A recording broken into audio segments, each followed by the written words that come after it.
حضور علیہ السلام سے حرم کی جانب جا رہے ہیں۔ کوہ صفا کے قریب عبداللہ ابن جدعان کا گھر ہے۔ قریب سے گزرے تو آگے سے ابو جہل آ رہا ہے۔ حضور علیہ السلام کو جب اس نے دیکھا تو بدتمیزی شروع کر دی۔ وہ الجھتا چلا جا رہا ہے، حتیٰ کہ اس نے ایک نوکیلا پتھر پکڑ کے حضور کو زخمی کر دیا اور آقا کے نازک بدن سے خون بہنے لگا۔ حکم جہاد نہیں آیا، اللہ کی مشیت ہے۔ حضور علیہ السلام وہاں سے سین حرم میں پہنچے، آب زمزم سے اپنے زخم دھوئے اور اللہ کے حضور سجدہ ریز ہو گئے۔ مالک تیرے رنگ، یاری تیری سونا پر ازمیشاں تیریاں اگ، سونا پرکھیا جامدہ ہے نال اگاں دے لگ۔ حضور کے چچا حمزہ بن عبد المطلب ابھی اسلام نہیں لائے تھے، شکار کرنے گئے ہوئے تھے۔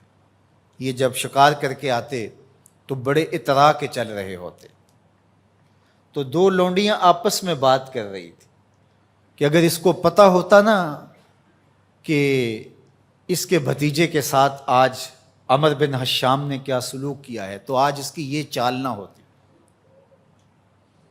تو حمزہ بن عبد المطلب کے کان میں یہ بات پڑ گئی۔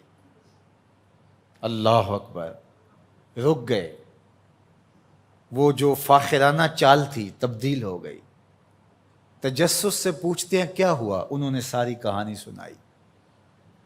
بس غصے میں آ گئے، کمان ہاتھ میں پکڑی تھی، اسی طرح سیدھا سین حرم میں پہنچے۔ صنادید قریش نشستیں جمائے بیٹھے تھے۔ ابو جہل بھی اپنے چیلے چانٹوں کے ساتھ ایک نشست پہ براجمان تھا۔ کمان کو زور سے اس کے سر پہ مارا اور کہا کیا تو نے محمد کو لاوارث سمجھ لیا ہے صلی اللہ علیہ وسلم۔ خیر، ابو جہل کا سر پھٹ گیا، اس کے چیلے چانٹے اٹھے، لیکن بڑا کائیں شخص تھا ابو جہل۔ اس نے کہا کہ یہ اس وقت تو تنہا ہے، لیکن اگر سلسلہ چھڑ گیا تو بنو ہاشم بھی آ جائیں گے، اور میں نے بہت سری زیادتی کی ہے۔ اس نے کہا بس بس بس چھوڑ دو، مجھ سے کچھ ہو گیا تھا۔ اب حضرت امیر حمزہ حضور کو تلاش کرنے لگے،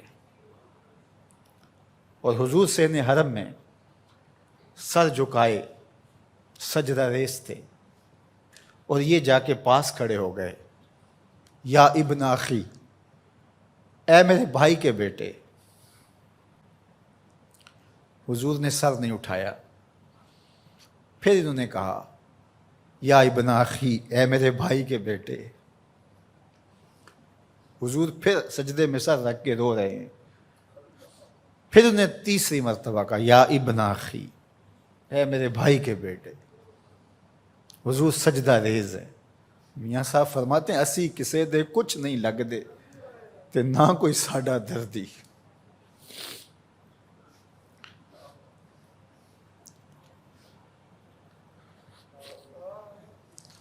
خیر، حضور نے سر انور اٹھایا تو کہا بھتیجے تو خوش ہو جا، میں تیرا بدلہ لے آیا ہوں۔ حضور نے بڑی بے نیازی سے کہا کہ چچا مجھے کوئی خوشی نہیں ہوئی۔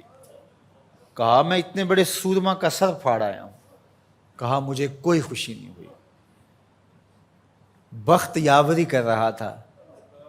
دوسرا جملہ کہا تم کیسے خوش ہو گئے؟ کہا جس رب کو میں مانتا ہوں اس کو تم بھی مان لو، یہ میری خوشی کا سامان ہے، اگر مجھے یہ دے سکتے ہو تو کہا پھر دیر نہ کیجئے، ابھی اپنی غلامی میں شامل کر لیجئے۔ یہ ہوتی ہے اپنے مشن کے ساتھ وابستگی۔ ہم اپنے چھوٹے چھوٹے سطحی مفادات کی وجہ سے کتنے بڑے دینی نقصان کر دیتے ہیں، اور ہم جان رہے ہوتے ہیں کہ میری اس ذات سے یہ نقصان ہو رہا ہے، لیکن ہمارا نفس اتنا بڑا ہوتا ہے۔ لیکن یہاں مشن کے ساتھ وابستگی دیکھیے۔ وہ کہتے ہیں کہ بھتیجے بتاؤ تم کیسے راضی ہوتے ہو؟ تو جو حضور بولتے ابو جہل کے ٹکڑے ٹکڑے ہو چکے ہوتے چند لمحوں کے بعد، لیکن کہا نہیں، میں اس سے راضی ہوتا ہوں کہ جس رب کو میں مانتا ہوں وہ اس کو تو مان لے.